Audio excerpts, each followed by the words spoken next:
Hi friends, welcome to mom's kitchen. ఇప్పుడు ఇన్స్టెంట్గా అయిపోయే బఠానీ పులావ్ ఎలా చేయాలో చూద్దాం. చీక్ పీసెస్ హెల్త్కి చాలా మంచిది. డైట్లో ఉన్న వాళ్ళు కూడా రెగ్యులర్గా తినొచ్చు. దీనికోసం మిక్సర్ జార్లోకి 4-5 పచ్చిమిర్చి, కొద్దిగా అల్లం ముక్కలు, పుదీనా వేసుకొని పేస్ట్లా చేసి పక్కన పెట్టుకోవాలి. ఇప్పుడు స్టవ్ ఆన్ చేసుకొని ఒక కుక్కర్ పెట్టుకొని కుక్కర్ హీట్ అయిన తర్వాత 2 టేబుల్ స్పూన్ల నెయ్యి వేసుకోవాలి. హోల్ గరం మసాలా దినుసులు, సాజీరా, ఒక కప్పు పచ్చి బఠానీ కూడా వేసుకొని ఫ్రై చేసుకోవాలి.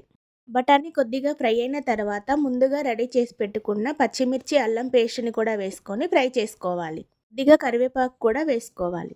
ఇవన్నీ పచ్చివాసన పోయేంత వరకు ఫ్రై చేసుకున్న తర్వాత ఇందులోకి 2 గ్లాసుల వాటర్ని యాడ్ చేసుకోవాలి. ఇందులోకి టేస్ట్కి సరిపడా సాల్ట్ వేసుకోవాలి. నేను 1 గ్లాసు బాస్మతి రైస్ తీసుకున్నాను కాబట్టి 2 గ్లాసుల వాటర్ని యాడ్ చేసుకున్నాను. వాటర్ బాయిల్ వచ్చిన తర్వాత ముందుగా కడిగి నానబెట్టుకున్న బాస్మతి రైస్ కూడా వేసుకొని ఒకసారి కలుపుకొని 2 విజిల్స్ వచ్చేంత వరకు మూత పెట్టి ఉడికించుకోవాలి. ఎంతో టేస్టీ బఠానీ పులావ్ని ఇలా సింపుల్గా చేసుకోవచ్చు. ఈ రెసిపీ కనుక మీకు నచ్చినట్లయితే డూ లైక్, షేర్. ఇలాంటి మరిన్ని రెసిపీస్ కోసం మా ఛానల్ని సబ్స్క్రైబ్ చేసుకోండి. Thanks for watching.